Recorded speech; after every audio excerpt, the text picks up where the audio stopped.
Ayan, Diwata, napadaan kasi ako ng EDSA. Nakita ko lang yung napakalaking billboard mo ngayon doon. So, anong masasabi mo at talagang level up na talaga yung career mo ngayon? Ayan, yun nga, hindi nga ako makapaniwala, di ba? Dahil hindi ko akalain din sa buong buhay ko na malalagay tayo doon sa EDSA. Kasi dati, pag dumadaan ako ng EDSA, nakikita ko lang yung mga billboard dyan ng mga sikat, mga artista, mga celebrity, at mga negosyante, kung sino-sino pa, mga kilalang tao. Pero ngayon, yung ako mismo yung nailagay dyan sa EDSA, di ba isang malaking karangalan para sa akin na hindi ko pinangarap pero bigla na lang siyang dumating. Kaya nagpapasalamat ako at hindi pa rin ako makapaniwala hanggang ngayon. Maraming salamat pala sa mga taong sumusuporta. At syempre, maraming salamat sa mga organizer kung bakit nagkaroon ako dyan ng billboard sa EDSA. ICT, gusto kong pasalamatan na silang nag-organize para magkaroon tayo ng billboard sa EDSA. Kaya naman, sobrang saya ko dahil nakita ko talaga, dahil ako nga akala ko nga nung una, hindi totoo, pero talagang mismo ako, dumaan ako ng EDSA kanina, nakita ko din. So, unlucky. At saka hindi lang ito billboard na, yung billboard na tarpaulin, LED. Eh, di ba alam naman natin lahat na pag LED talaga medyo pricey pag billboard. So, yun. Maraming salamat dahil nahilira tayo doon sa mga billboard na naglalakihan sa EDSA. Kahilira na natin doon yung mga sikat na tao, yung mga kilalang tao. So, nandun rin ako. Kaya maraming salamat.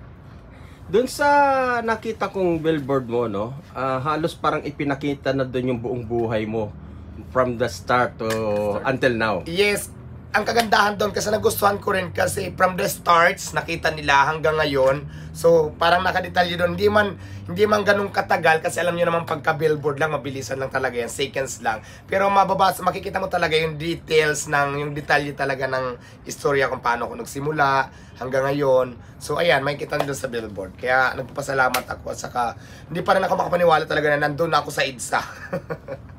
Kaya ang ganda, dahil imaginein mo, makikita ng tao yung talagang pinanggalingan mo at hanggang ngayon na umuunlad pa rin yung negosyo mo. Kaya sa mga gustong makita yung billboard mo, saan ba banda yan, Diwata? Ayan, sa harapan to ng SM Mega Mall mismo.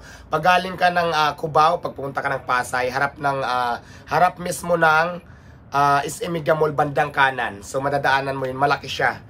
Nakikita nyo naman yung kasi malaking talaga siya, malaking billboard, naka-LED siya. Ayun nga, hindi naman tayo magkakaroon ng ganyan klaseng blessing kung hindi dahil kay God. Kaya magpakabait lang kayo, malay nyo, huwag lang sumuko, sa susunod kayo ng mga nasa billboard, di ba? Kaya kung ako sa inyo mga bashers, magsipag na lang din, di ba? Huwag nyong intindihin yung ibang tao, yung buhay nyo mismo ang tutukan nyo. Mag-focus doon sa pangarap sa buhay, huwag intindihin yung mga ibang tao. Kasi di ba malay mo, kung magsisikap ka, walang imposible, di ba? Ako nga, nakaya ko ngayon, di ba? Dati, nasa ilalim lang tayo ng tulay. Ngayon, naka-billboard na tayo sa EDSA, di ba? So, malay mo sa inyo din mangyari yan. Kaya sipagan nyo lang at galingan. Ang importante dito, wala taong inagrabyado, wala tayong taong inaapakan, at lumalaban tayo ng patas at marami tayong natutulungan. Kaya hopefully, sana kayo din ganun din. So, sa ngayon ba, Diwata, pwede mo bang banggitin sa amin kung ilan na yung franchising na posibleng mai-open na? Well, ngayon, dalawa pa lang yung franchising talaga na nakatayo, yung nag-ooperate, Diwata, Pasay at saka Quezon City branch. Pero mayroon ng next month, by September, sunod-sunod na may magbubukas na sunod-sunod, I think 4. So abangan nyo pa yung iba kasi ang plano natin is expand ang Diwata Paris sa iba't ibang lugar. Sinabi ko na to nung una pero abangan nyo na lang yan. Nag-uumpisa na po tayo. Isa pa, Diwata, kasi nakita rin namin may billboard ka sa South Luzon Expressway, yung isa pang Ayaw nga pala, para po sa hindi nakakaalam, no? Yung billboard ko, yung EDSA, may nauna pa doon. Yun nga lang kasi yung iba naman nasa Slicks, bandang Laguna. So, ayun naman yung sa vendors ko. So, yun, maraming salamat. Kasi, di ba, nasa billboard na tayo ngayon. So, pangalawa na pala ito. So, aasahan pa ba natin? I think pangatlo nga, dalawa yung sa vendors ko, dalawang magkahiwalay na lugar. Tapos, pangatlo yung sa EDSA. Ang kagandahan yung sa EDSA kasi napabilang tayo. Kasi, di ba, mangilan-ilan lang yung nabibigyan ng pagkakataon para mai-billboard doon. At napabilang tayo doon. At isang malaking karangalan yan para kay Diwata, di ba?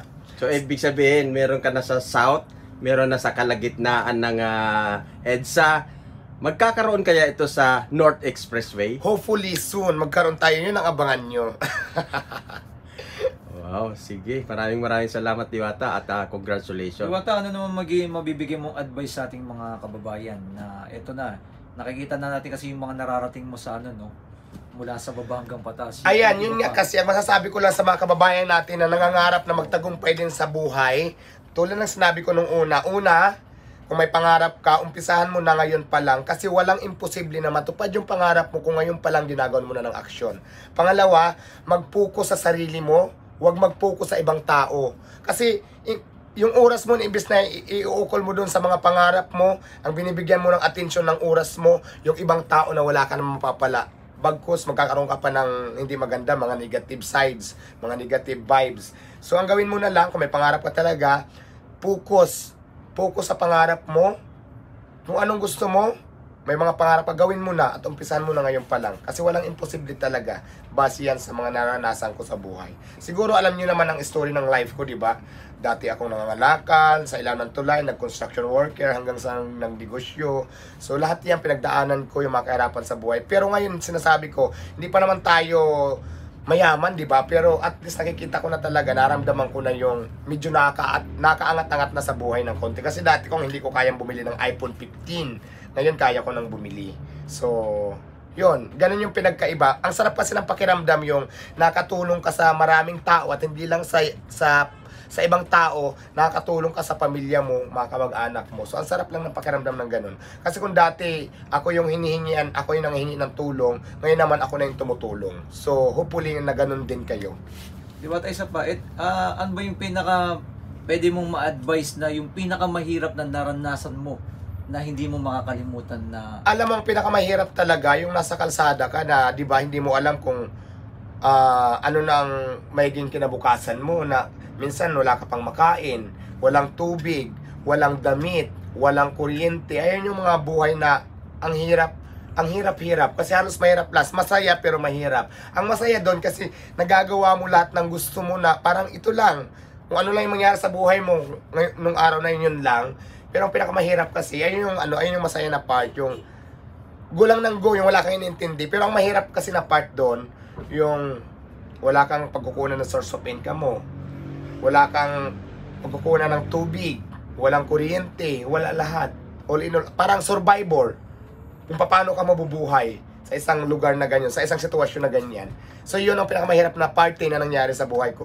At wala kang kaibigan na tapat sa'yo. Iniiwasan ka ng tao. Ayun yun. Ayun yung advantage ngayon at saka noon. Noon, kung iniwasan ka ng tao, ngayon naman iba. Nilalapitan ka ng maraming tao para lang magpa-picture sa'yo o para lang makita ka. So, ang laki ng pinagkaiba noon at saka ngayon. So, yung pinakamahirap na tanong mo sa buhay na nangyari sa akin, yun. Siguro yung nasa kalsada ka na wala kang bahay, walang pagkain, lahat as in zero-zero ka na hindi mo alam kung hanggang saan tutungo yung buhay mo, hindi mo alam kung anong direksyon ng buhay mo. So, yun. Ano naman ang pakiramdam ngayon na bilang may naiipon at may pera na rin? Ang saya nga ng pakiramdam, tulad ng sinasabi ko, ang sarap ng pakiramdam kasi kung dati nga, di ba, ako yung nanghingi ng tulong, ngayon naman, ako yung tumutulong. Kumbaga parang, kung dati iniiwasan ka ng mga tao, ngayon pinupuntahan ka. So, ayun yung pinagkaiba, ayun yung pakiramdam na masarap. Nagsishare ka na ng blessing. Nag-share na. Yes, ako pag kaya kong tumulong talaga, ka man, wala man ka, tumutulong talaga ako para lang sila nakaalam. Pero minsan, may mga tulong na naka-on cam, pero mas kadalasan walang cam. Hindi ko yan sinusumbat, sinasabi ko lang na hindi, tulad nga na sinasabi ko po ulit na hindi po talaga ako namimerwisyo. Hindi ako namimerwisyo ng tao, nakakatulong pa ako. So, yun. So, maraming salamat, Diwata.